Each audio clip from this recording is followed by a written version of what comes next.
It is not your typical cinema, but this is their own, and the enthusiasm with which they patronize it is almost tangible. And even with fashion, there is always a one-stop shopping center, or call it the bend-down boutiques. A dining hall for breakfast means nothing as long as the porridge seller can make the spicy Hausa cocoa portable in plastic bags. Talking about cholera alert or overpowering stench, well, they don't care. It is a tough life that knows no formality. Everything is simply helter-skelter.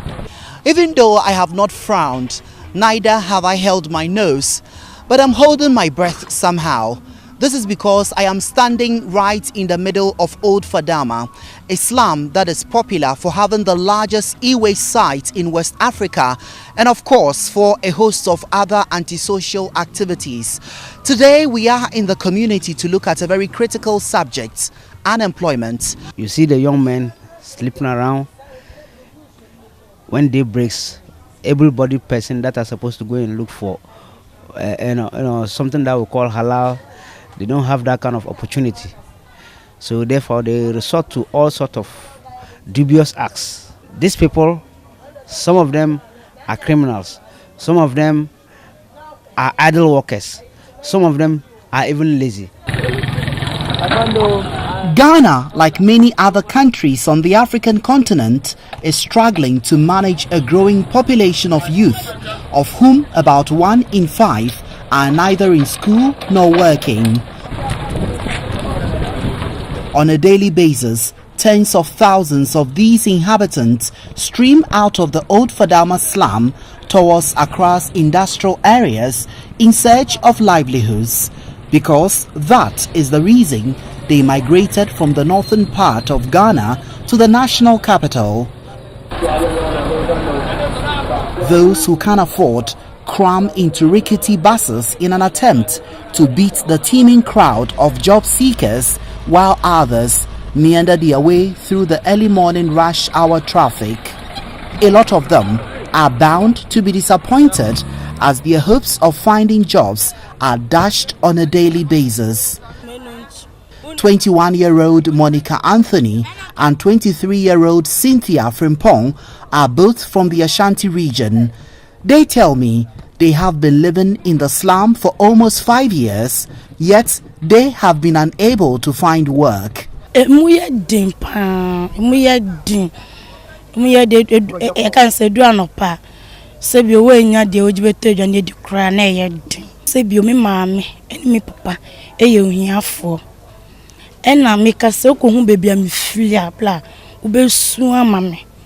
It's me back class me page maybe na month ma sani ma miska wetim ya hwe me nwanko to anno omuko school ma me so tefako onye adwuma bia. I came to Accra for hustle, but when I get here, life is not easy. It's very hard. Even sometimes when I wake up, it's very hard for me to find money to buy food. So why haven't you looked for a job? Why are you staying idle? I haven't found any job yet. Have you searched? Nah.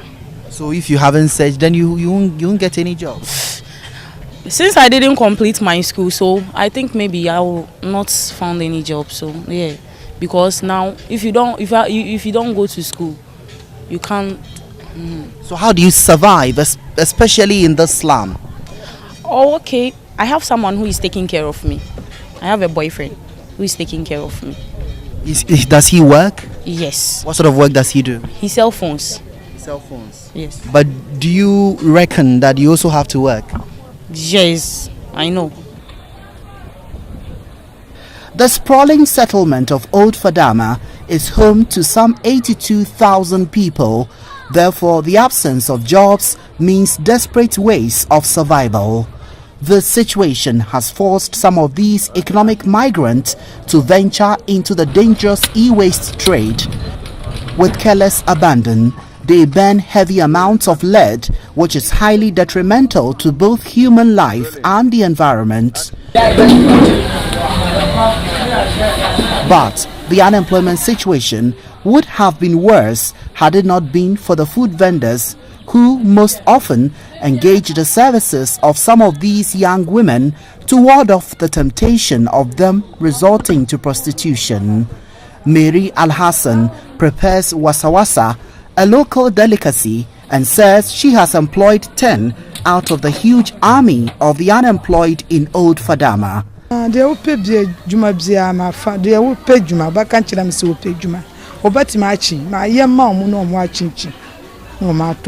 Nti obati machi di mbati maye na misaka krama no swachi oba na mama no kakra Mo kono mo bae yo mo mal problems bia embe dan obi ba na eye obi ba na enye de eye na enye na mi boka di mbati machi kanchira se wonjai. Another interesting twist to the unemployment menace is the slum dwellers' widely held perception of corruption, which they say has become a canker eating deep into the fabric of the Ghanaian society. Those people that are consuming our monies are not many. Anybody at all will tell you that, Massa, we are trying to shape the economy. And when they come, they will not look at the masses. They will not look at what is happening. They rather look at their pockets. So corruption is what worsens the situation as we speak now.